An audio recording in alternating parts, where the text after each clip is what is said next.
Okay, and coming in with a... Hi guys, welcome to the CineShow Podcast and one of our special retro review episodes. This time it's Jamie as normal, and Matt. Hey. And... two people we just randomly got off the street. Good looking guys. So I'm Steve from Healer, frontman of Healer. And I'm Joel from Healer. right, so guitarist. Healer being a local band. Yes. Local I band. assume everyone knows it. yeah, that's it. No introduction needed. We're from Healer. Global fame. But if not, then somewhere here or here, I'll put something in. But yeah. Oh, if you just hold it up, I'll put it there. That's it. Yeah. So right, go on then. Tell us what it is. So, retro review is going to be the classic of Jaws.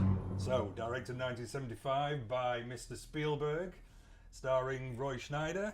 Scheider. Yeah. Start again. I always get that wrong. No, that's staying in. You say Snyder. Yeah, I get that one all the time. Yeah. We're not starting again. Robert Shaw. We've got Schnorr.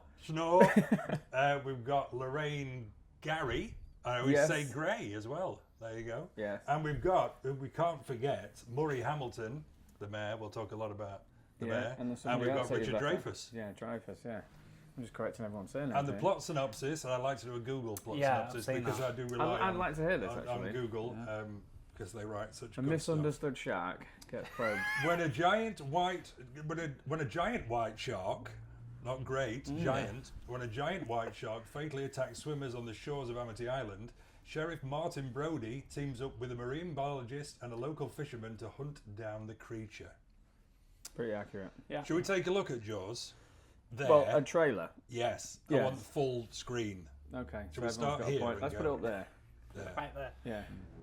There is a creature alive today who has survived millions of years of evolution without change, without passion, and without logic. It lives to kill. A mindless eating machine. It will attack and devour anything. It is as if God created the devil and gave him jaws.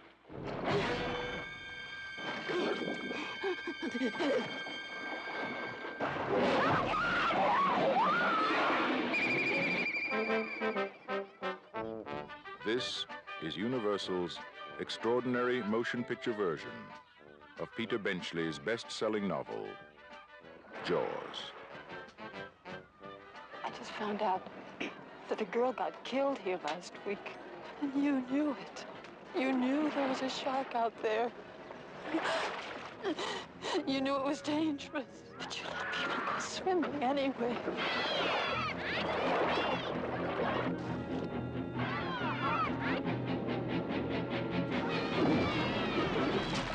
Did you see that?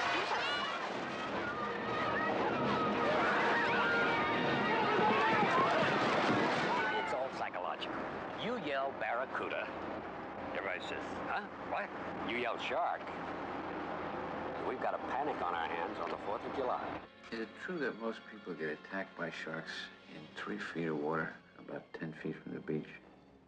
Yeah. What we are dealing with here is a perfect engine, an eating machine. We're not only going to have to close the beach, we're going to have to hire somebody to kill the shark. Bad fish. But I'll catch him and kill him. Did you hear your father? Out of the water now! This shark, swallow you whole. You're gonna need a bigger boat. That's a 20-footer. 25. 3 tons of them. Hurry up, he's coming straight for us. Don't screw it up now. Don't wait for me. Now! Shoot!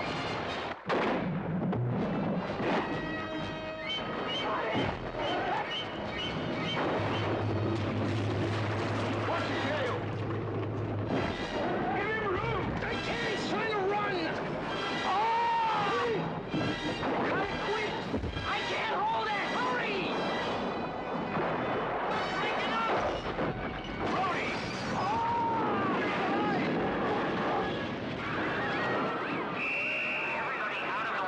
None of man's fantasies of evil can compare with the reality of Jaws. Roy Scheider, Robert Shaw, Richard Dreyfuss. Jaws. See it before you go swimming. Yeah, okay. You just love. Okay. So that's Jaws, in a nutshell. But we're going to go in a little bit deeper into it and find out what Jaws means to everyone at the table. There's a reason why we are here. Oh, yeah. The four horsemen have been selected. That's right. So let's prove our worth, if we can, a little bit. I have brought my own collection of physical media Jaws offerings. Here we can see the VHS. Note, please, the PG certificate on the VHS. Yeah, that is. We then have the DVDs. We've then got a beautiful Blu-ray steelbook. These aren't for sale, by the way. These are my own stock. Well, unless the price We've is then got right. the Japanese artwork Jaws Nice. steelbook. We've got the 4K special edition with poster. We've got the digibook. Steve, would you like to just feel this? I would like to feel your book, thank you. Isn't that lovely? That is lovely. Wow. He can't guarantee that it's going to be here when he's gone. It feels like you've been Would scared you- to open do it. Do you both mind signing it for me as well before you leave? no. This is the Vault edition, unopened, Yes. 4K. Which I've got my eyes on. Yes, it's nice, isn't it? It's nice. Vault, it's not that they kind of do a new transfer or anything. They basically Okay. just do the artwork and the packaging and the stuff inside. Okay. And then we've got the HMV VHS new modern packaging thing with the that's Blu-rays inside. Yeah, that's nice. Cool. So that's me, and also I have been on the Jaws ride 4 times the year it closed. Yeah, The year it closed was when? I can't remember. I think it was mid- 2012, wasn't it? Was it that late? I thought it was like earlier than that. I mean, you might be right. So I very first time I went on that Jaws ride was 1992 or 3. I think it coincided with when O.J. Simpson went mad on the motorway, because I recall that being on the TV, which could possibly Really? be It was good TV. 94 or something. Yeah. But yeah, that's the first time I went on it, and at the time it was peak. Like it was the peak ride. I think they had the E.T. ride there as well. Yeah. They had the Back to the Future ride, all gone now. But yeah, at the time, I remember the first time it absolutely blew my mind. And then when I went on it, as the years have gone on, and I've gone to Florida different times, different occasions, it has definitely. For me, it's like, because I don't know if you've been to the other rides, like the Spider-Man ride and Universal and stuff like that. The more video stuff. Yeah, and then you go on this one, and it's literally only your love for Jaws that keeps it going. Whereas previously, it was the awe of it as well. Well, my wife thought The that awe, the no pun person on intended. the person on the boat who's driving the boat, she thought they were actually driving the boat, so she, Oh, right, didn't okay. realise it was on rails. And you know the shark pops up a number of times. I think it's 2 or 3 times. Yeah, She yeah. thought that was the same shark. Same mechanical shark that moves under the water, then It's pops just up again. following And you. Yeah, it's yeah. Not 3 different sharks. But she was convinced the person who was screaming on the walkie-talkie with the shotgun Yeah. is actually driving the boat as well. That it wasn't on rails. Very convincing. Yeah, Yeah. very convincing. And to Yeah. be fair, she's not the smartest cookie, but she Am I editing that out? Or? Yeah, just leave that in. Leave that in. She loved it. Okay, fair. Leave it in. She loved it. Okay. Mine was like it's got to be before 2006. Actually, thinking back to it, because I finished school 2006, and it was in that period. So I would say I went 2005, 2006, and I was scared getting on the ride. Like I'd heard stuff, I'd seen a few things. It was quite scary. I'm scared of She goes sharks. into a dark barn. No, you're going, yeah. There's fire and stuff. Isn't Yeah, there? that was Oh, the worst yeah. part. Sorry, go Yeah. on. And when it comes out, I wasn't as scared as I thought it was going to be. So I was all prepped, and then when it jumped out, I thought, oh, it didn't really do what I wanted it to do. I also think it depends where you sat. Yeah. Because if you're sat right next to it, it doesn't Yeah. matter if you can tell the shark thing. It's still quite quick and quite sudden. Like if you sat right next to it, it's very much a get away from it. Yeah, type yeah, vibe. I wonder whether they bring it down, because they're obviously doing Universal Studios now, aren't they, down in Bedford? Yeah. Which is the big news. They're building Universal yeah. Studios I heard of this, in England.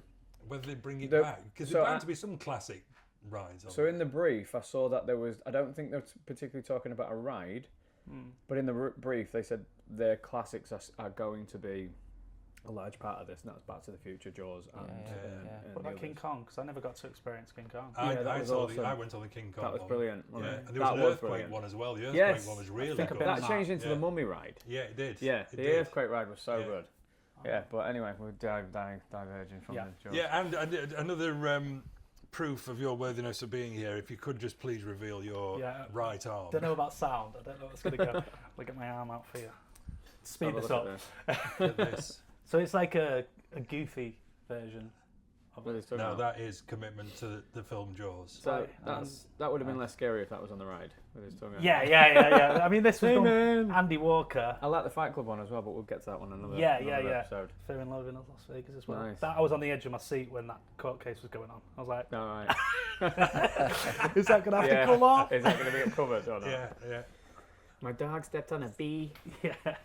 That's so quotable, that court case. Right, so we are diverging. So, what's first time I saw Jaws? Go on. First time I saw Jaws? Do you remember? Not sort of rough age. It would have. I would have been probably around.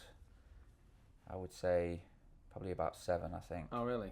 Yeah, and I would have been sat in the living room with my mum and my sister, and I know what a profound effect it had on them.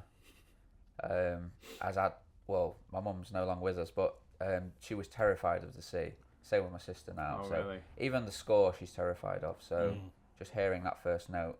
Oh, mate. Yeah. Well, I can say it was the first time it was on TV was 1981. It was on ITV. Yeah, it never used to be. It was on ITV, and it was on at tea. And I vividly remember it was on at tea time. So I'd have been. Tea time. Didn't it at 5 o'clock? Yeah, that's brilliant. Yeah. You wouldn't get that now. It was PG. It was the cut version. So that version, there's some cuts in it. So he doesn't say bitch at the end. Smile, you son of a, it cuts off. Yeah. Okay. You don't see that. You don't see the leg fall of the guy who's in the pond who goes to help the kids. Yeah. You don't see that sink. And I vividly remember it being on and thinking, and so what was I? I was 7, I think. 181. Yeah. 25 million people watched it, which at that point was nearly half the population of the country. That's mad. Yeah, that's crazy. Yeah. Like at that point, that's probably everyone that had a TV at that point. Yeah. Well, it was the big thing. But if you think about it, that was 6 years after it came out of the cinema, whereas now, what we're talking, 6 days? So Yeah. the cinema, and then it's straight on the streaming But then side. the other thing is, it was just so hard to get hold of as well. So like buying these on cassettes as well was not an easy thing to do, and it was expensive. So it was rental. They just controlled it far better, obviously, because of that, without digital media. So I remember E.T. being the same. You couldn't, if you didn't see it in the cinema, you could not see it unless sort of it was on TV. And it was a long time before it came out on VHS as well, wasn't it? It was a year maybe before and to be honest, I kind of prefer it that way. Do you know what I mean? Yeah. If they didn't have it, you could watch it. Yeah. I remember when you used to go for VHSs like this to your local rental store, and if it was out, you'd put your name on a list and be like 6 people, and then they'd just call you and say it's in now. Used to be like Are you still bothered? A little tag with about however many copies they've got, and you take one out if they've got it in. Used to walk in and go, have they got the tag? Yeah. Oh, it's out. Yeah, I miss that so much. Movieland. Can you remember Movieland? Henry's Road. Did you ever use that one? No. Oh, that's a good one. I think mine was Keith and Rice. Keith and Rice was near Oxford Street, Grimsby, just near here. Sort of thingy. And it was just on a corner, and it was dead. It was like a library. It was dead dark and dingy. You'd go in, and it just had like library books. They used to show films as well, didn't they? Because I remember seeing it on TV and then going in the video shop, and he had it on the TV with the sound off, and the guy let me stay. In fact, my dad left me, and I just sat on the floor and watched it again in the video shop. That's cool. So what about yourself? When do you reckon you'd see it? I mean, I can't remember an exact year or anything, but I know that my nana passed away and left me loads of books, she was dead into horror and stuff like that. If she was in America, that would have been so good if she left you a load of books.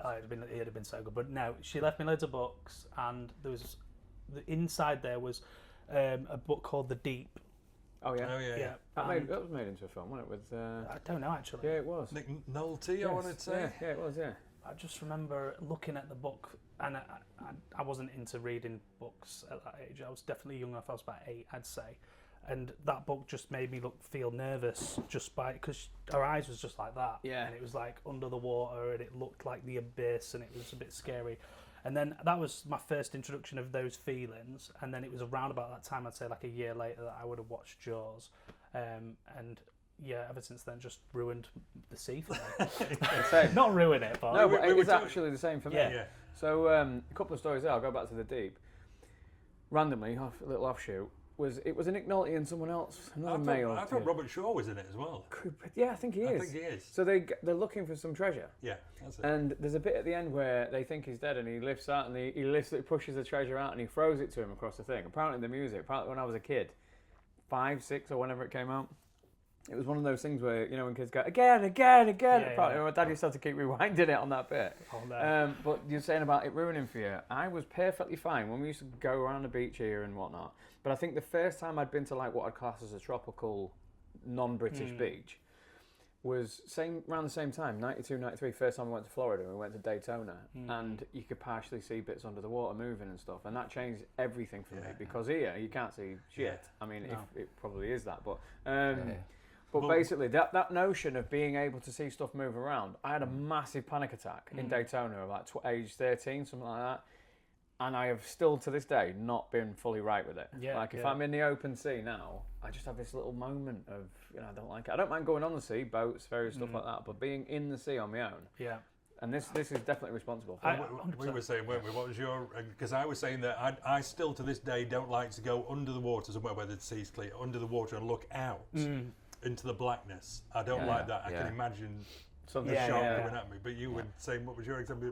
There's a few. I remember being in Scaffer Baths and being scared of that cage thing and thinking they had sharks in there when I was really young. What's the cage thing at Scaffer Baths? They used to, not from around the here filter. originally. There's like a filter. Yeah. But, was it's it that? No, it's Cleethorpes. Cleethorpes. So Cleethorpes has got a wave machine. Yeah. So the wave machine just pushes back, but the bar's there.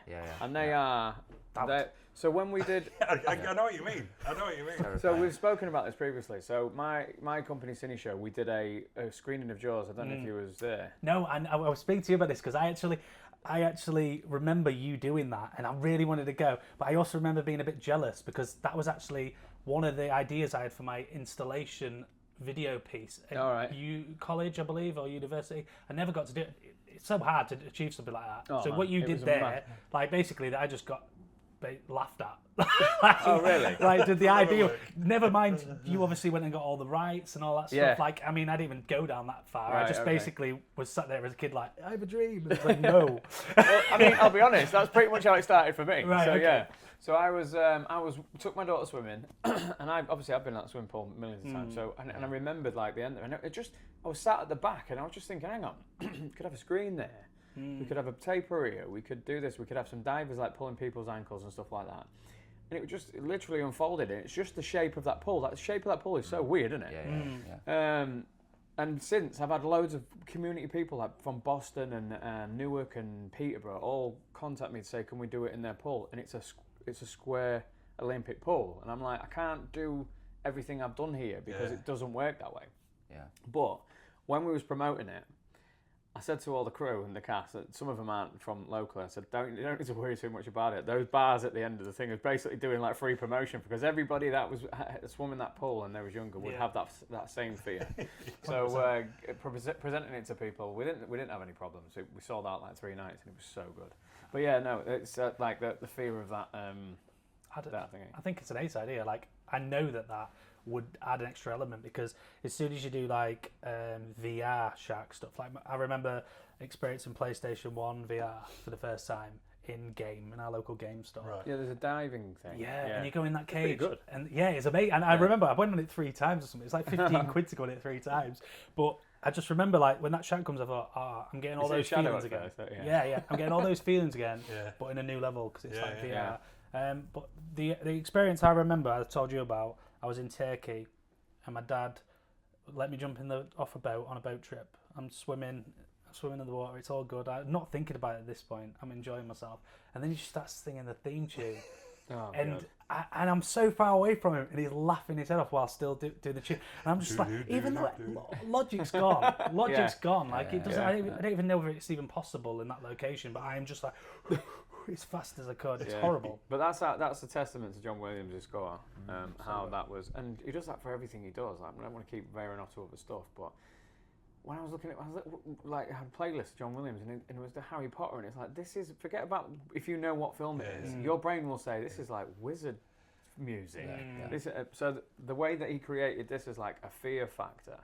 I think there's a great story of Spielberg going over to his house for the first time to hear the score, and he played those 2 notes on the piano, and Spielberg thought he was taking the piss. He was like, "What's the prank here? I don't get it." Yeah. And then he had to do something else with some of the visuals or something, and then Spielberg was like, "Okay, yeah, I get where we're going with this." Yeah, score. But the score. I mean, we can talk about the score, can't we? Yeah. The opening that obviously the famous durdum sets the scene straight away. But the bit that interests me, and I remember as a kid as well, is that it's almost a film of 2 halves, isn't it? You've got the on land stuff, and then you've got the out at sea stuff. And the out at sea stuff, for me, I remember it suddenly becoming like an adventure. Because the score's really quite upbeat for a lot of it. Yeah. Do you know what I mean? There's a lot of like major chords and stuff, isn't there? All that Especially kind of when they're getting chased by it. Yeah, it's like a game, isn't it? Yeah, it's really jolly. It's like turns into the Goonies or something. Yeah, Like it does. It's weird, isn't it? The first half is like this terrifying thing, and people are getting picked off, and then once they get out to sea, it does become more of a man versus beast is what is the name of one of the tracks in the score, isn't it? Yeah, I don't. God, my brain just always works like this. I'm like pinning something to something else. Has anyone seen Godzilla -1? I want to see that. I've not seen that yet. That bit, what I'm talking about, you wouldn't believe it. It is like very heavily Jaws themed. Really? The way, so they take it out to sea because they're trying to keep it away from the cities.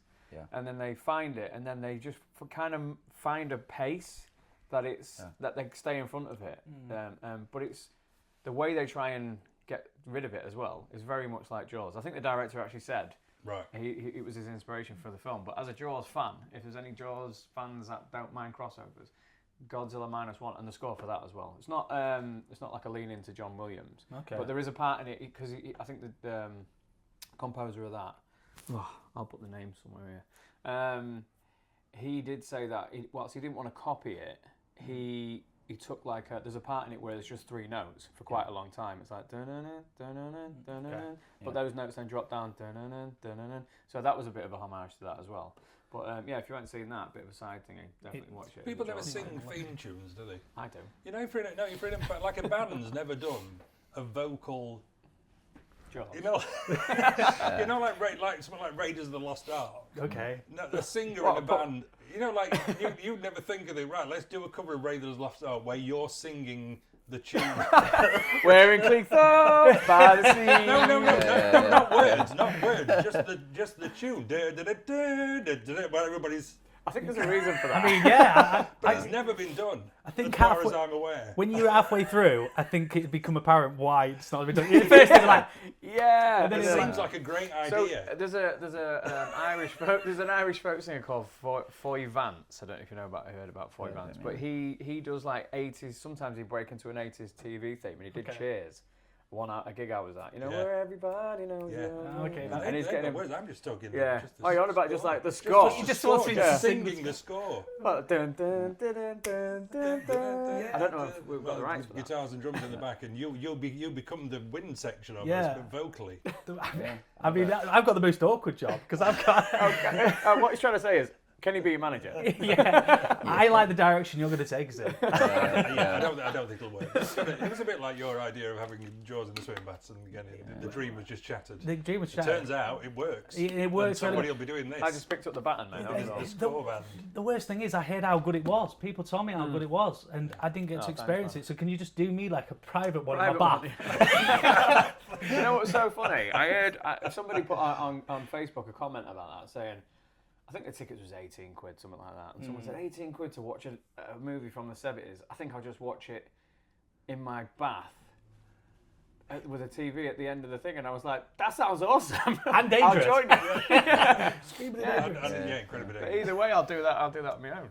But don't do that. I don't want anyone I think the great thing about that score and the intro scene of Jaws is that it allowed that whole entire scene. You don't even see the shark. No, and you don't get that in today's films. It's just that score driving it along. Yeah. You don't get that in Jaws 2. Jaws 2, I think, is more. You see more shark. Yeah. And I personally prefer it with less shark. And obviously we know that there's an accident now. Yeah. But the best accident ever. Yeah, and I'm not too convinced about whether they've over-egged this it's like it is because the shark didn't work. Now, I'm sure there are some elements. So no, there was definitely a working script. It can't be. What I'm saying is, it can't be that brilliant, which we all agree it is, by chance. No. There's But more. then Spielberg himself actually states that he feels now, looking back, that had they shot the shoot script that they had in hand, does everyone know exactly why the shark didn't work? There's 3, and they all was like temperamental, so it was famous that it was constantly bringing So down. what happened was they tested it in fresh water.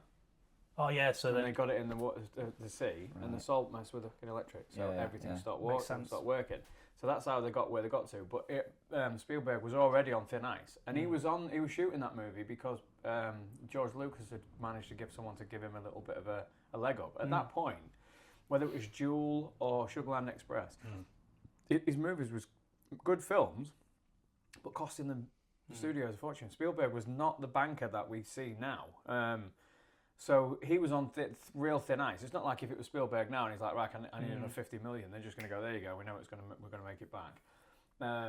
So he was stuff like that almost didn't get it made. So there was a lot of lying going on from the location and stuff like that. So they ended up just coming up with ideas for that reason. But in the latest, I think it was only about 2 years ago, there was another new sort of documentary, and Spielberg was saying that he genuinely doesn't think that it would have made the buzz about him in particular as a director had that not happened. Yeah, I agree with that. Because the whole anticipation is built from you not knowing what it is. You know what it is, but you don't know how big it is. You're just hearing clues, and then I think from the moment that you see it, the magic from the first part of the movie is it's replaced with something else. Of course. That's the kind of thing where it does kind of down here and change. shovel this shit thing. Is that the first time you actually see it or not? Yes, it is. Yeah, because it was meant to be. Obviously, it was meant to be earlier. And do you see it a little bit? I'm just trying to remember. No. You see it on the pond. Yeah. When he goes of course, with the you're right. mishap on the beach where he thinks he's seen it, Yeah. pulls everybody out, and then he gets a shout that it's in the boating Pond, and he does like it goes from the side, and it's like a side shot into against the guy who tries to help the But kids. the first when above water shot is the definitely chumming. Cool. Yeah. And you're right. It turns into something else, but that in and of itself, from a film, I don't think you'd see much of that. Where realistically, films used to get really panned for going off on a tangent, like going off from taking a shot right from a narrative.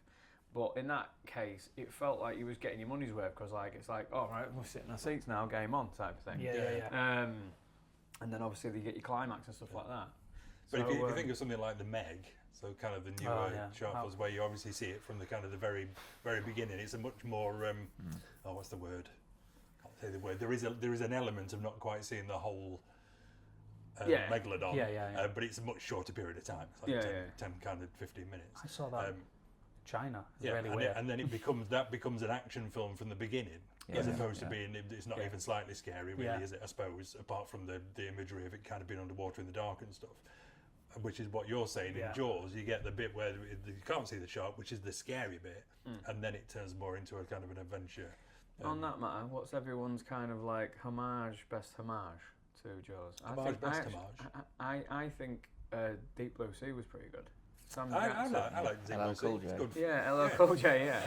I think it was some really dodgy CG shark work, but I think it did quite well, and it's absolutely unrealistic. Because I think there's a bit where he's on a shelf or something, LL Cool J, and it's reversing, and we all know sharks can't even do that, but it's going in there. So there's a lot of nonsense like that, but as a cinema film, going to the cinema to watch it, I thought it was a riot, do you know what I mean? I think The Shallows is okay, with Blake Lively. Yeah, I've seen it, where she's stuck on the coral. She has the tides obviously going down. The Shark Night 3D, has anybody seen that? I thought you were going to say Sharknado. Sharknado. So I was going to say shame on you. The Shark Night, which is basically a bunch of hillbillies who trap teenagers to feed to these sharks because they're breeding sharks to sell the fins or something. Wow. And it's in 3D. Wow. What's the decision there? I think it's on the shelf up there. My favourite shark film is directly related to Jaws, and that's the one about the Indianapolis Where they're all in the sea. I haven't seen the film. I can't remember. There's a what Nicolas it's called. Cage one, isn't there? A recent one. It was a really old film. I can't remember. I know there's a Nicolas Cage remake. I think it was fairly called. recent, It was like a literally TV. called The Indianapolis such and such and such. Yeah, I Yeah. can't remember who was in it though. No, But I yeah. can't. But I just always remember watching it and thinking, Yeah, that should be in there. that's insane. Yeah. So, And Yeah. how good that Robert Shaw monologue was as well. Yeah. There's a funny story that goes behind that, where apparently Robert Shaw had this idea where, and he managed to convince Spielberg that it would be better if he did it actually pissed. And then the next day he woke up and he rang Steven Spielberg and he went, like, how was that? And he went, well, I'll tell you now, everybody's getting ready to reshoot the whole thing. And he was like, oh, that bad, maybe I'll lay off the booze then. And apparently that pissed off Dreyfuss like massively. They was always at each other during the filming. And on the way down to the reshoot, Shaw had a scotch or something in his hand and Dreyfuss knocked it out of his hand. I went, let me do you a favour. And apparently they ended up nailing to blows on the way down to the scene. So previous to the scene that you do see, they'd been each other's throat. Which I guess makes it, I mean, because it works on camera. Yeah. So, yeah. Well, I mean, the thing with Jaws, and the thing I always say to people is, every scene, for me personally, every scene in Jaws is almost perfect, is classic. The dialogue, every scene, whether it's the very beginning, obviously the lady in the sea, to the bit where he's with the younger guy and they find the body on the beach. Every single scene is either quotable or memorable in some way. I mean, that dinner scene, which could be my favourite scene in the film, I think, where he's Brody's in there, he's feeling depressed. His son starts mimicking him. I love that scene. And then Hooper comes in with a bottle of wine and stuff, and he's telling his story about why he loves sharks and all that kind of stuff. And in the end, that scene's just so perfect, because in the end, they kind of together they decide, right, this is it. We're gonna kind of have a proper look and kind of get into it. It's the way he goes. Are you finishing that? Yeah. Are you going to eat that? Yeah. Fear of the sea, drowning. You're right there, because it actually sums them two characters up quite well, because the mood he's in at the minute, he opens a wine and thing is going, you want to let that breathe? And he's like, don't worry about it. And it shows like he's quite cheeky to be asking, eating other people's dinner and stuff. But I thought them two, Roy Scheider and Dreyfuss in that film, they're duo. It's actually similar. We did the retro review of Seven. There's a scene, we didn't mention it in the review actually, but there's a scene in Seven which is very similar. It reminds me a lot of Jaws, where Gwyneth Paltrow invites Morgan Freeman over for dinner. Yeah. And it's that bit where they're not very friendly, and over that meal they bond, and they have the little comedy bit with the train goes past and the glasses are shaking and stuff. I can't remember what the line is for that, but it's quite funny. And then they get into looking more, right, let's look at the photographs again, and it's a very similar kind of scene. Masterclass, that film. I love it. Seven. Yeah. I love it. Yeah. Good film. What we're talking about sequels then. Has there been a good one? Official sequels. I like 2. I think if 1 didn't exist, 2 would stand alone as a good shark survival film. So remind me, 2's the one where the kids all go out on the boats, and it gets electrocuted. like sailboats, little regatta type thing. They all go out. I think it's quite well done. Really, it must have been hard to film. There's one shot in Jaws 3. I think it's Jaws 3. Oh God. And you think you know what I'm going to say, but like, how did they get the effects worse than 10 years before? But it's the bit where the shark is coming and it's massive. And is it Douglas Quaid? Dennis Quaid. Dennis Quaid.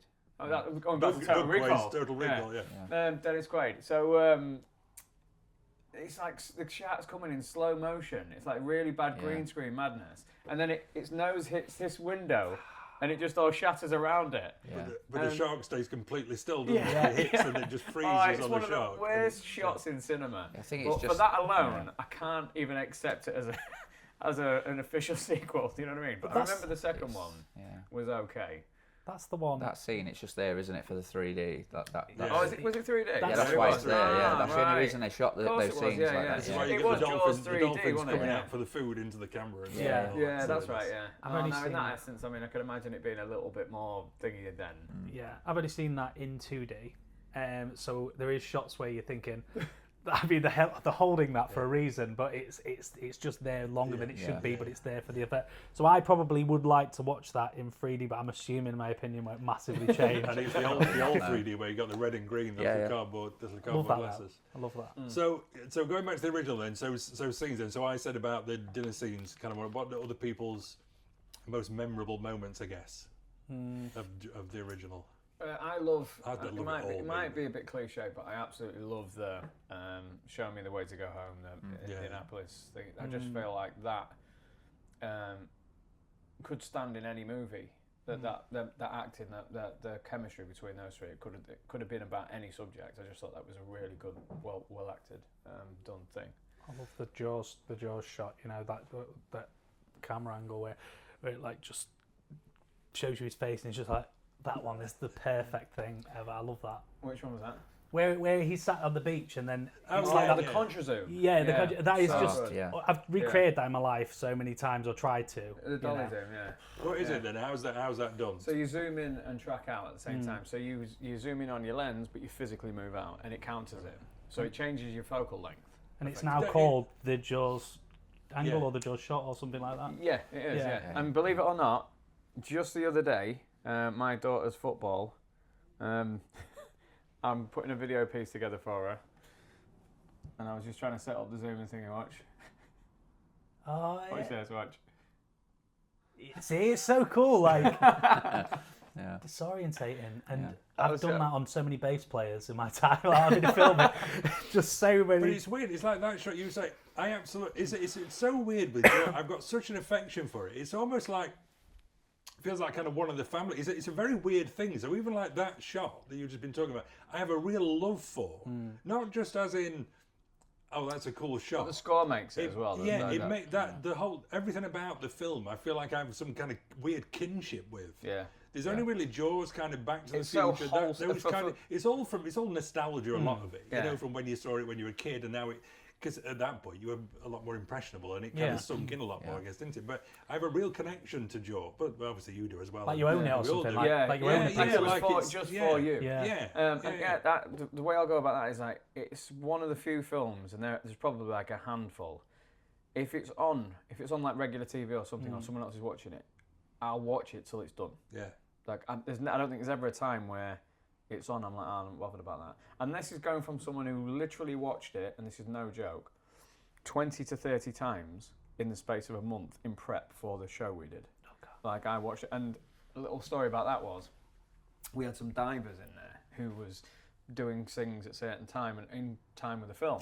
Wow. So I'd sat them down. I'd have absolutely shit myself. Oh, it was brilliant. But I had a briefing like this, and I said, right, so guys, so do you know when I had a big page laid out? So do you know when this happens? You pull there down, here's this down, blah, blah, blah. And they was like, yeah, no problem, we'll do that, we can do that, no problem. We can't see or hear fuck all down there. And I was like, okay, that's smart. So we went through, we bought some stop-go signs. They couldn't see them. Couldn't see the colour change, red to green. They couldn't see in the water of the pool. No, so what had to happen was somebody had to stand at the front watching the film and finding the cues, and obviously the cues couldn't happen instantly because there was a delay from doing that to this to that to them to doing it, which is about 2.5 seconds. Right, which is enough. So I had to find so anyway, we were sat at this briefing and everyone went, well, it needs to be someone who really knows the film that sat at the front then. About fucking 15 people just turned around and looked at me, and I was like, oh my God. So I ended up, as a producer, in the water at the front like a conductor. Wow. So I was waiting, and I had to find new cues. So when I did the signal, eventually we got some torches, and I did a little bit of Morse code, so right and left was different things.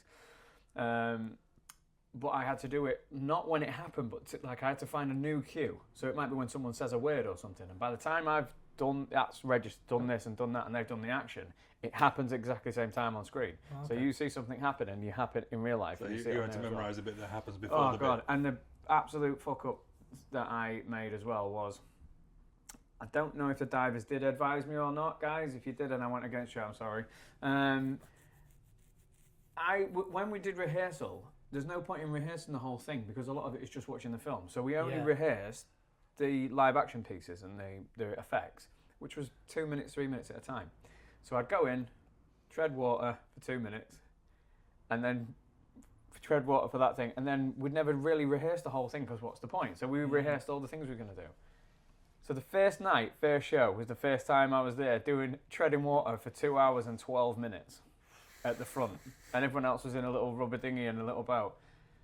The cramp I got that night was unreal. It was like someone was knifing me in the back of the hamstrings. And I was getting on the phone to the divers going, what's going on here? They was going, you need to get loads of bananas, loads of potassium, this, because I had a show the next night. So the next day I got production to make me a little seat. so do you know the little floaty bar that separates the shallow end to the deep end? Yeah. They made me a little seat on there, a little padded seat. So I was sat like a toddler like this. But then the other thing was, I didn't want to be out there longer than I needed to be. So on the second night and the third night, what ended up happening was I'd only go to the front when I was needed to sort of like give out these signals. But inadvertently, people had cottoned on to that. Right. So there was like a group of girls that was at the front, and when I was coming past, I was going, oh, you know, he's back. Something's going to go. Every time I entered, like something went off. So they kind of give the surprise away, but it was just so good. Honestly, it was really good. Surprised no one had a heart attack in the water. Yeah. I was like on the ticket thing. I had to have the whole. Do you have this problem? Blah blah blah. Or you couldn't. Or the purchase the ticket won't go through. Yeah. I'd love to have done that. So back to Joel. So your memorable. I think it's changed as I've got older. I think it's one of the only films where my favourite scenes have changed as I've grown. And so, like at one point, there was the drinking scene in the boat. I used to love the bit where he went diving down, and then the head appears out. Ben Gardner's head.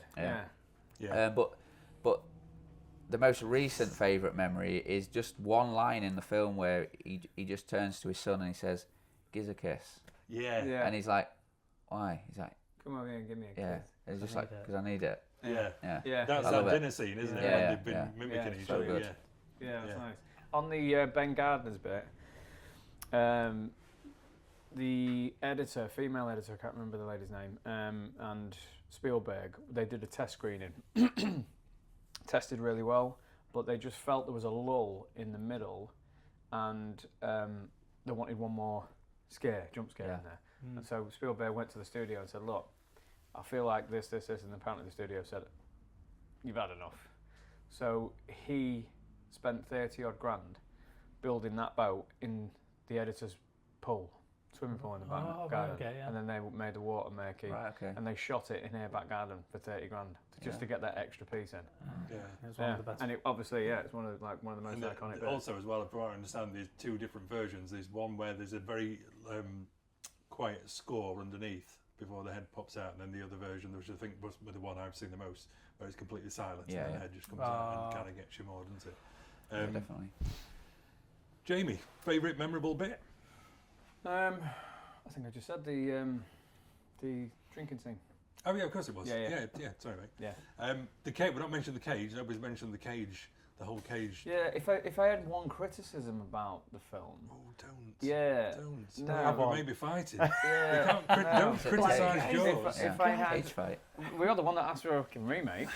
If I had one criticism, and it's kind of like a backhanded thing, because the footage that they got for the cage stuff was a female-male diver team somewhere else in the world in Australia, and it's brilliant. But they had to write and edit the film based off of that footage. So what the shark was doing, and they just got lucky, not for the shark, that this shark got tangled up in the boat. Yeah. But when you see the shot, there's no one in the cage. And at that point in the film, somebody is supposed to be in the cage. So there's a couple of bits like that. I thought he'd already swum out at that point. No, there's a couple of shots where, narrative-wise, he wouldn't have been in there or whatever.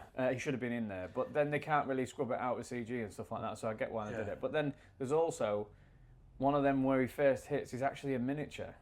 It's a doll. And I wish I hadn't have found that out, because that's all I see now, which I think I probably would have passed. Makings of. Yeah, and that's all I ever do. I watched it with my partner, and she's never seen it before, which was amazing. How lucky she was. We're going through like all old films. Yeah. And then I was like, well, this is perfect to come off on a podcast so we can watch Jaws. And we'd watched Total Recall as well before you did your episode, so that was pretty interesting. So we watched Jaws, and at that bit where there's the real shark thrashing about, I explained that part about, that being real footage of the shark, and she was like, "Oh, I didn't realise that was a real shark." So it's interesting that she is watching this motionless shark most of the time, like with small amount of motion, and then she's seeing this one that's quite animated thrashing around, and she's not made the perception that is different. So I was like, because I thought it was very obvious. Difference was You see, and the shark in the. I'm sorry, just the one bit about the cages. I do find the bit terrifying when he first goes into the cage and it's just blackness. It goes back to that blackness again, and you don't know where it's coming from or where it's coming from, behind, side, below, above. I think it's really well done. But I think throughout, and again, this is probably childlike naivety, I think it does look real. Apart from the big scene at the end, the big launch onto the back of the boat, which kind of takes things a bit too far, doesn't it? But even the bits you're not supposed to be criticising it. Even the bits where he's swimming past the boat, and we've got those really nice kind of views from above, looking down on the deck of the boat, and they've got the almost like big fat shark swimming past. And all the fin stuff, I think looks absolutely brilliant. Yeah. You know, I love just all the fin going through the water, and he's soaking up with the barrel, and I love all that. the barrels. I would only the look of it. The only time I was watching it, I was a bit like, that maybe it's aged a little bit. Is what Jim just said about the cage scenes. That's probably the bit you're talking about. I didn't know that was a doll, but there is parts where I thought that looks different, and it's quite obvious there that there's a difference. It's miniature. It's miniature and it's a doll. It's not like a full-size mannequin. It's actually a miniature as well. Didn't know that. Yeah. Cool. So It's only like literally that's fractions of shots. It's not like they haven't used that heavily. So the barrels. So I'm assuming then the barrels were needed due to the breaking down of Very the much so. shark. Yeah. But they've turned out to be just so symbolic of the film. Well, as I'm aware, the barrels was always in the shoot script. Good. But not so extensively. Yes. It was more like an idea than a big thing. But it is just incredible how they represent the shark and the power of the shark, because they actually, when he's like, it won't be 3 barrels, no way could it be 3, and then it goes under, you're like, whoa, it's a big one. Yeah. And also, believe it or not, one of the biggest sort of jumpy, horrible moments is not actually the shark bit in it. It is the bit where it goes, and there's that shot where it goes towards them, and then all 3 of them. How they actually did that physically, I don't know. But they got the barrels to go under at speed, under the ship, and then there's just like pure silence. Yeah. And then they have that moment where he looks down, and then the whole thing starts rocking. Now, when we did the CineShow version of it, that was a perfect opportunity for me to get a scare in for people, because it was just one of the few moments in it where it goes from chaos to silence. And then the bit where he sort of moves it all around, and then you see them come again. But the barrels, even the T-shirt that I had for the Jaws show, obviously licensing, when I got it licensed, it only covers so much. So anything I did with promo and stuff like that, I couldn't use the Jaws logo, I couldn't use the image of the shark. I just thought, I'll put 3 barrels in, and so the image was 3 barrels outside the Cleethorpes Leisure Centre. And so far, no one's given me a call. So put yourself on the line now. I was going to say but then I haven't told anyone that yet publicly. So there we go. So just to make sure we kind of cover all bases, so we've not really talked about the cast too much. Perfect casting for its time. 100%. Who was going to be originally going to be Quint was going to be Charlton Heston. Right. I think that was the studio's suggestion for that. And I do believe there was somebody that we know quite famous who was originally going to be Brody as well, but I can't think off the top of my head, weirdly. And then the mayor, of course. So we've got the 3 main guys, but then you've got the side characters like Murray Hamilton. He was brilliant. The mayor. He was perfect, isn't he? It just brought up one of the best memes I've seen in a long time, where it says that if you ever think that you're crap at your job, just remember that the mayor from Jaws 1 was also the mayor in Jaws 2. That is good. That is good. Yeah, I hated him. Loved him, but hated him because. He's just but he plays it perfectly, so it's actually quite ridiculous what he's doing. Like, if people are getting murdered by sharks, it's ridiculous that he's opening it up, but his absurdity makes it that believable, because you think like somebody would be that the scene with the 3 of them with the big billboard, and Hooper's getting more and more frustrated, and then starts doing his Richard Dreyfuss laugh, that kind of high pitched giggle, because he's just completely someone's lining up to be a hot lunch or something. I love the scene in the hospital where he's trying to justify it, and he says, "My children are on the beach too." That makes it worse. Yeah. That bit as well, where the shark's in the boating lake, is great, because there's the big scene where Brody gets it wrong, does the wrong call, and gets everybody out of the sea, and then you start to hear somebody shouting shark, and his ears kind of prick up, but he's pissed off because he's done it. But then he starts walking, and I love the bit where he just starts walking faster and faster, and then it cuts to him running across the kind of the boardwalk thing, trying to get to the pond. It's really well done as well. Direction. That's down to direction. That's so good. So I don't know if anybody knows, but in one of our episodes, Matt basically scared the living shit out of me, and I was. If I was ever going to slap Matt, it would have been that day. He suggested that there could be a Jaws remake. My argument is, which I physically felt pain. We've always got Jaws. That version of Jaws is ours. Yeah, no one can it's take safe. Nobody can take it away. That's ours to cherish. There are a generation of people who I believe wouldn't watch Jaws because of the age of it. And it's a great story to tell. Because when you read into it, like we've been reading into it, there's so much more to it than just a shark eating people. So I think it could be remade. We've still got our version. But only if it. I would like to see it if it was shot for shot. Like The Last of Us. Yeah. Very close. That's very close to the game. To the cutscene. With the right. With the right. We mentioned in an earlier episode that Edgar Wright's going to be redoing the Running Man. Now, because that's Edgar Wright, I'd quite like to see that. Yeah, but not that the Running Man is Jaws. Kiddie though. I personally couldn't. I let's for argument's sake say they did. Right. Okay. So they're through for a bit of fun. Play a game. Through gritted teeth. We're going to throw out who we would have as what cast. So if you was going to remake it, who would be the cast? Let's just say it's being remade. We've got no choice. We've been put in the cage. We've been lowered into the water. We're only coming back up once the thing's made and out there. We can't do anything about it. Okay. I'll be terrible at this. I always say bad at this. So the cast that I'm thinking about is I forgot about Marie. Well, should we go around with each individual character? But what I was thinking is we'll do it for the three leads and also Ellen. What was the lady? And the mayor. Well, I didn't think about the mayor. I think he's very prominent. Yeah, but then I've got to think on my toes then. Go on then. Right. I'll think of the mayor. Well, should we all start with our Brody? Okay. I'm going to throw out there Matt Damon. It needs to be an everyman, someone who can show vulnerability, but yet get into it when he needs to.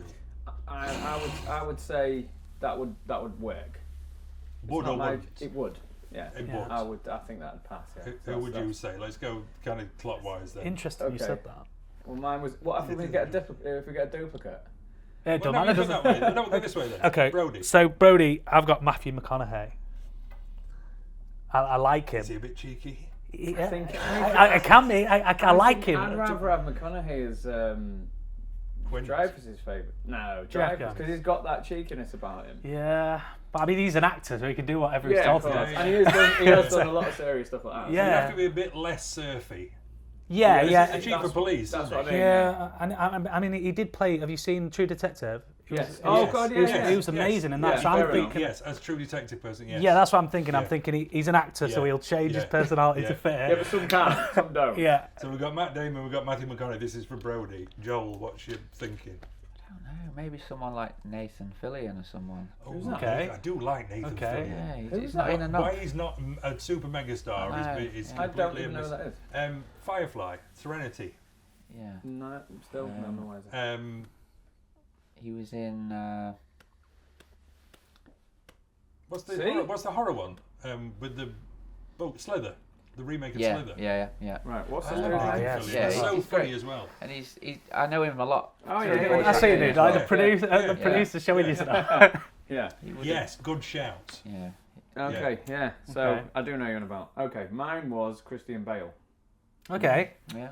Okay. Yeah, I can see that. Yeah, I can see that. Yeah. We'll let you have that. But obviously Matt Damon was the best. I had two more. Matt Damon. I've got. Did you? I had other people. I had Ryan Gosling. I had Chris Evans, and I had Bradley Cooper. Oh, Chris Evans. Yeah. Chris Evans, straight cut police chief. Bradley Cooper. I think Ryan Gosling with the right director would work if it followed a tone, the film, a different tone. People are really at this point are wanting to throw things at the TV watching us even talking about this, but it's fun. Yes. I mean, obviously you don't want it to. I don't think I fully support the idea, but if it was to, if it was to happen for my own children to watch it. Yes, Your Honour, I do not fully support this. Hooper. Now I'm with wild card here. Florence Pugh. Florence Pugh to me can be in anything. I think she's absolutely fantastic. Florence Pugh as Hooper. This silence from this side is unreal. I'm a bit confused. No, it's not stunt. Not stunt casting to prove her inclusion point. I think she could play Hooper. Right. Okay. The oceanographer. 1 minute he's saying shot for shot, and then he's saying just change the gender. No, I don't think it doesn't matter. We'll when change it the comes shark to to a Hooper. whale. Yeah. So Alligator. me personally, I'm a massive fan of Florence Pugh. Oh, and Yeah, great. Told you that. She can do anything. We just watched that film We Live in Time, and it was fantastic. But no, I don't know. I mean, I just think like for this one, you've got to have people that kind of like live up to it. You'd get killed. You'd literally get killed for that. Yeah, I don't think you would. I don't think with Florence. I think people would be well up for that. Just though it's Florence, fine. Yeah. Do Okay, fair enough. Why wouldn't you? I mean, I'd give it a chance. Who have I got Hooper? I've got a few, and it's difficult because I said Matt Damon for Hooper at one point, but Pedro Pascal, I'd like to see him as that because I love him. As Hooper? Yeah, I reckon it'd be great. I'm getting Quint vibes from Pedro. Really? Yeah, I know what you're saying because the way he looks, but I know it's his age. I think it'd work better. But I've also got Mark Ruffalo as well because I like him. As Hooper. Yeah, I'm feeling that. Yeah, you want someone who can do a little bit nerdy scientist, but then also be quite mardy. Yeah. Yeah. Which, to be fair, when I said Matt Damon, it was because of he's done some nerdy things, hasn't he? He's got to say a lot on camera. He's got to be quite clever. So I thought it could work. I'm just holding back saying Matt Damon every time you say his name. Joel Hooper. What? I'm just thinking of these on the spot. I that's why you're brilliant. I haven't got these notes and things. I did send you a screenshot, but it was last minute. Oh, was it? Right. It's Joel's fault. It's not our fault. Check your messages, Joel. Come back to me in a sec. Okay. Give me two more. So my Hooper was John Cusack. Yes, I can see that. Yeah. I know, but yes, we need Tarantino to bring John Cusack back. Yeah, somebody needs to thrust him He needs a back into Travolta the- revival. He does. Yeah. But no, he's absolutely got it in him to play a Hooper. He's got that kid-like thing about him. Yeah. Cool. So yeah, I thought that'd be cool. Do you have a Hooper, Joel?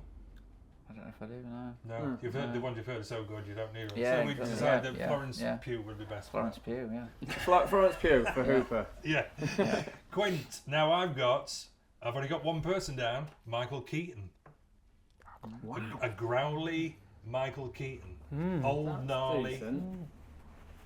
That's a decent shout. Yeah. I Not could bad, buy is that. it? Yeah. So I'm so far. I think he passes that. I feel my Quint's way off. Like it's not going to work. It's not going to actually work. I got Liam Neeson. Wow. No, it's there. That's there. mine. Is it? It's a double, but then he's locked in. Oh, okay. He's signing the contract. Right. Okay. Yeah. Nice No, one. that's mine, mate. Yeah. Yeah. I just thought immediately Liam Neeson. There was a couple of other people that I was thinking of, like kind of from that in that age group and thinking, but just didn't have that edge to them that Liam Neeson can flip from. I mean, he's just doing a Naked Gun film, for fuck's sake. Do you know what I mean? So he can flip from that. I think I thought Colin Farrell possibly as well. Too young. It's so hard with the age. That's the problem because, but I feel like actresses and actors looked older back in the day. I was going to say, I don't know what we're sure age is when he does it. Huh? Brian Cox. Brian Cox, yeah, you can get there. Too old. Well, we got a Quint from you or no Quint? They'd be all way too old now. I'd love to see Clint Eastwood or someone like Brendan Gleeson or. Brendan Gleeson could do it. What a shout! That's it. Yeah. Yeah. Brendan Gleeson would really work. Yeah. Kind of his. Have you seen Lake Placid? Yeah, It's so good in that. Have you seen The General? Yes. With him? No. Yes. This was the first things I ever saw him from. I think I've seen it. Is it more of a courtroom? No, it's an IRA He's an IRA guy, and it's in black and white, I think, as well. What's the other one where he's I've seen a it. priest? I With, I can't remember. don't know. Yeah. Anyway. So then, And then we just, you're going Liam Neeson, are you, for Quinn? 100%, that's what I've got, yeah. So I couldn't say anyone else. for the mayor, I'd got, and there's really only one choice, it would be Ben Mendelsohn, my third favourite actor of all time. Yeah, I think I've heard you mention him. Yeah, the old Mendelsohn. Loved the Mendelsohn. Slime ball he could play to an absolute T. Yeah. But I appreciate nobody else really thought about the mayor. But has anybody got Yeah. one off the What's top it, of their heads? Mendelssohn? I mean, that's not him, is it? Ben No. Mendelsohn. No, you know Ben when you see him. Oh, I know. That's what Australian actor, but Ben. he's Yeah, he's a great actor. plays I'm Americans. terrible with names half the He time. was in Rogue One. There he is. Look. He Oh, was in okay. Ready Player One as well. Okay, yeah. I can Yeah. picture that. Yeah. Yeah. I'm that's struggling with like this there. one. Okay. I don't know, I'm kind of leaning towards Jack Black. Jack Black. Yeah, but I'm thinking more about when he Cooper. played. No, it's too playful for that. But I'm thinking more about when Jack Black in King Kong. Yeah. You know when he's like Bit he's toned- gaslighting toned everyone. out, Yeah. Yeah, that kind of Jack Black. Not the wild shouts every single word Jack Black. Did you have anyone for the mayor? I put, and I know it's purely based on, I can just imagine him, and it'd probably be too maybe funny, but Jeff Goldblum, I think he'd be good yeah. because he's got that CD. Would be a Quint. Yeah, man, I just no, like his. no, Goldblum. No, he's not tough enough. No. Yeah, Jeff Goldblum could work for that. I just think his CD. Jeff He's got Daniels? that. No, Jeff Capes. no. Jeff Capes. Jeff and Jeff Bridges. Jeff Bridges. That was we missed that one for Quint. Josh Brolin for Quint. Brolin. Brolin. Keep Yeah. them dogs rolling. If it was the right director, yeah, I can see that. Yeah. Josh Brolin. Yeah. So what about you got one for the mayor? I'm trying to think of his name. Yours or- Jesse Clemens. Plemons. Oh yeah. Yeah. Yeah, Yeah. I like him as Yeah, well. That'd be good. He's He good. is Yeah, no, very he good. would have been great. Yeah. He's really kind of moved up the ranks, hasn't he? Because he was in Yeah. Friday Night Lights. Did you Yeah, ever that's watch yeah. that I've TV seen, show? yeah, I used to watch that. Yeah, he's great in everything. Yeah, He's yeah. one of them actors that every time he's in it, you know it's going to be And it's good. funny as well. Have you seen him in Game Night? Is it Game Night? No. The one with Jason Yes. Bateman in. Yeah, Yeah, And he's the yeah. policeman who lives next door, Yeah, the and security he's guy. playing it dead And straight. yeah. Yeah, it's it's really He's brilliant. great at that. Okay, so last cast member I guess is Ellen. I had Kate Blanchett. Okay. Ellen. Oh, it's a tough one for me, that. I've gone back to Gwyneth Paltrow, I think. It's not a great part for anyone, really, to be fair. I don't know. It's not Yeah. a very fleshed out part. No. There's only really the bit. It's still iconic. The highlight bit is the bit where she's flicking through the book. She Yeah. says, let him play in the boats, and then she flicks Yeah. through the book. And Yeah. shouts That's a great out to scene. get it. Yeah, that- Father, Yeah. get out of the Yeah. boat now. I've got Emily. I put Emily Blunt, but I was struggling. Well, Emily Blunt should be in everything, really. Yeah. I was struggling, and I thought that'd be the closest. But it's so difficult because, like I was saying about age, like I'm trying to Yeah. find an exact replica of that person. Yeah, when in And then reality, makeup, production... They're 100 it years wouldn't old really now. matter. Look, would it have 100 to? years Would, would the whole thing have to be set in the 70s? Well, no, Because you it's couldn't a have the remake, no. Minneapolis story, could you? Because he would be too old if it was set now. Yes. There wouldn't be Yeah. an actor who'd be young enough to have Yeah, been it'd there. have to be. Yeah. So, Or he's telling Make it up a from story. somebody who's passed it down. yeah. Yeah. My granddad was on the... Yeah, to be honest with you though, it has to be in the 70s because like, I always think this about pretty much every film that comes out now. With all the technology we've got, phones, thingies and everything, most films could Yeah. be, it's like, oh there's a guy Blown killing apart me, alright, because- yeah, I'm just yeah, going to ring yeah. the police, alright, Yeah. film's over. Yeah. Or any information that you've got to get to somebody, Yeah. just phone, I'll just send it to you now. Yeah. So films was way better when they didn't have that crux there, do you know what I mean? Mm. So yeah, I'd probably say it about the same time. That's cool. Yeah. Okay, so we got... So when we're shooting? Well, we'll Yeah, start away. producer. Yeah. We could just be in it. We'll be in it. I'll be the Doing the shark. score. Yeah. Quint, Right definitely location. Quint. Definitely Quint. Yeah, he would actually. With that get up, definitely Yeah. Quint. Good shout, that. That is a good shout. Just very quickly mention the end. Is it rhythm? You two guys know. You make. It's films, gonna get but you. You know the bit where the rhythm is going to get where he's going to get Brody. So the bit where he's up the mast at the end Yeah, with the yeah. thing. That whole dum dum dum dum Yeah. that the timing of the rhythm. That's what I'm saying. Yeah. Is that what I'm saying? Yeah. The You're beats. saying what you're saying, bro. It's like a beat, isn't it? And it's timed perfectly. The shot to the oxygen tank Yeah. is timed perfectly with the visuals and the music, and that's how you ramp up a bit. Yeah. Yeah, it was good. And the key line at the end as well. It's quality. Yeah, absolute quality. Yeah. Right. Yeah. And the bit as well where he comes up where Hooper resurfaces and he literally just says Quint and he just says no. No. Yeah. Yeah. And goes to that thing. Yeah. And then the music after that is really pleasant. Quite whimsical. Yeah. Yeah. To the end. So the score, again, going back to the score is like 50% of that film. 100%. No, Oh, 50%. yeah. Yeah, you can very much tell 100%, it. 50%. Yeah. You can very much tell it's a John Williams score, except for the Jaws theme itself, where it's not Quite simplistic. typically him, is it? Yeah. It's, Yeah. So are we doing scores? I don't think there's a point, is there? I think it's all going to be a 5 out of 5. It's a 5 out of 5 for me. I don't think I can give it lower than a 5. I No, think, you want to give it a 6. Yeah, I think it's crazy if you give it. I mean, you've got to take everything into account, even looking at it from a modern point of view, and it was amazing for its time, and it still is. It stands up. So what did your partner think then, of course, overall, when you saw it for the first time? At first, she said, and it really offended me. She went, "It's not bad at all." I went, "Not bad at all." You've just watched like some of the pinnacle of cinema, and you're saying it's not bad at all. Like, and then she went, "No, well, it's very good." She was like, "It's very good," and I was like, "Okay, that's better. I can deal with very good." We're in a good bracket there. And that's the thing about different generations seeing it, isn't it? I still think if they actually took the time to watch it, which I guess a lot of the newer generation would, the characters and the acting in themselves would affect it or not. So I can see that's not bad at all and raise you, that's terrible. And that was my daughter when she first saw the actual shack. Oh, Lord. When she first saw Did you cry? Yeah, and I was like, no. And I just like sat her down and went, you don't get it, right? Watch it again. Yeah, it's of its time. And instead of going into details, she's just like, yeah, but it still don't look that good. I'm like, oh, so okay. I think it's the boat scenes, try that really, again. because it does drag on a long time, but it's to give that, obviously, that sense that they've been there a long time. Yeah. Did they just throw away those shacks as well? I think I heard that they just completely. They didn't expect it to blow up into what it was, so they just got rid of the shacks and then apparently. No. Is that not true? No, that's not true. One of them's in Florida, in a backlot in Florida. Ah, okay. Degraded in the sun. Right. One of them could potentially be a Jaws 2 one though. I have to clarify that. But one of them's sitting in a junkyard, like a scrapyard somewhere. Should we go? Yeah.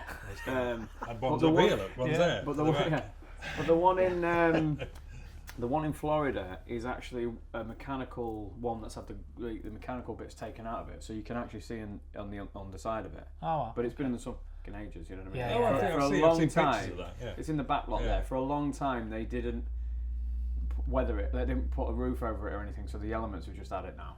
But one of them's there, and I believe one of them's in the Motion Picture Museum in Las Vegas or something like that. Wow. There's definitely props on the film. I feel the heist is in order, some kind of. I think if there's anyone. These guys can film it as well. Yeah. While they're doing it, and then that'll become a movie in itself. The Great Jaws heist. Yeah, turn into a series for this. Yeah. So to sum up, then, I think we all like it. We do. Yeah. And Bill Butler as well, the cinematography, he did a fantastic job. Just the way he used, there's not much depth of field there, so the blurry bits in the background or the foreground, there's a lot of depth to it. So the shots that you do see, everything is in focus mainly. So you've got the shots where you see a person in the foreground, like on the beach, and then you can still see everything going on in the background and everything. There's actually on that. There's a bifocal shot in there. Do you remember when the old fella goes to speak to him, and you can see the guy there, one of his eyes when he's talking to him, and then what you can see in the background. The actual lens is bifocal. All right. Wow. You can see that because I thought they did that a couple of times. Yeah, possibly, but that one definitely sticks out in my mind. So like a blurry line down the middle. Down the middle, and you can see where it's vexed. It's convex the other way. I think any remake today, everything would just be completely blown out in the background, and it wouldn't have that same sense that I think Bill Butler. We didn't say about director, did we? Of course, for a remake. Oh, who's going to remake it? Well, Spielberg's still with us, so. Yeah, but I don't think he'd want to do it. He'd produce it. I'm thinking like Abrams could possibly get in there with his Spielberg-esque flourishes. Oh no, that's made people go a bit weird. Joel and I don't mind Jamie J.J. Abrams, but very other. much of his thing, of his niche, not necessarily for this. I would go as far as say maybe Edwards. Suzanne's. No. Gareth. Gareth Edwards. I think Gareth Edwards we might do do a mention good him a job lot, of it. don't we? Yeah, Evans or Edwards, we get there in the end. But I think Gareth Edwards is doing the new Jurassic Park. Yes. I think he's doing the rebirth thing, yeah. But Rogue One, what's the one he did with Denzel Washington's lad. It's like a concept. Creator. Yeah, Creator, stuff yeah. like that. Now, obviously, this is sci-fi, but he's definitely got that element of shock tack. But of course, it's never going to happen. And if it did, but he Steve would would be be. mortified. Well, there we go. Yeah. What I do think's interesting is, did you know that?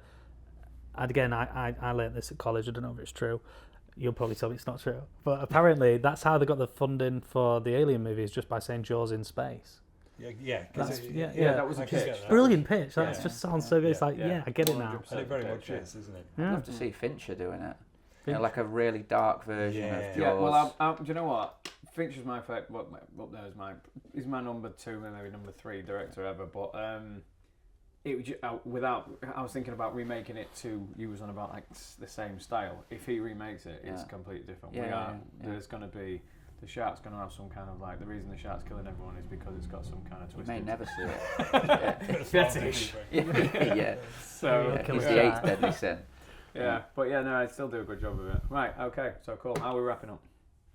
But that's it. We just thank these two guys for joining us. You guys. It's been an absolute pleasure. Thank you very much. And you got anything you guys need to tell us about? Any gigs coming up? I won't remember the date of any gigs coming. He's not going to remember. What's your biggest one this year so far? I don't know how many we can announce. Yeah, we could talk about. Can we talk about any of them?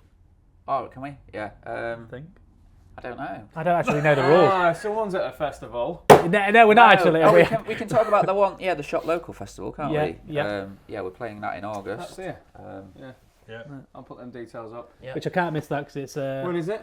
It's the 24th of August. Yeah. Nice. Oh, I know. Okay. And we do have other things before that, but I'm not sure how much of it we can talk about. Yeah, that itself sounds exciting, but completely pointless for promoting. I'm glad you came on there. But all I can say, is if you keep an eye on our socials throughout the month, I'll put them here somewhere. Something is coming, and it's not a shark. All right, we've been somewhere, haven't we? Yeah, we've been somewhere. We've done something. Can you do? They've got those Jaws shark hats with the fins and stuff like that. Can you, as a tribute to this, come out with one on one of your gigs? Yeah, why not? Why not? I tell you, I've actually dressed. Too frightened. Yeah, I'll dress as a shark or something. Yeah, anything. I'm up for that. Yeah. Why not? It's a little homage. Well, as a guitarist, this almost looks like a shark fin. Exactly. Yeah. Or two. Yeah. Shark tooth. So you're going to just start sliding down like that? Yeah. And actually, if I did play Quinn, I could. I could do the same thing as he does and pull. Oh, yeah. If you know, you know. Yeah. If you know, you know. I know. Yeah. Okay. So we'll catch you on the next. What's the next one? Next full episode, I guess. Yep. All right. Cool. When's this one going out? This one's going out. I'm asking you. Well, you're the editor. No, this is to coincide with the 50th, isn't it? I think it's just coming out. Yeah, all right, cool. So it's coming out when it comes out. All right, so follow us on Facebook, Instagram, and YouTube, and not in private because that would be stalking. So that's the end of this one. Thanks a lot, guys. Thank you guys. See you later.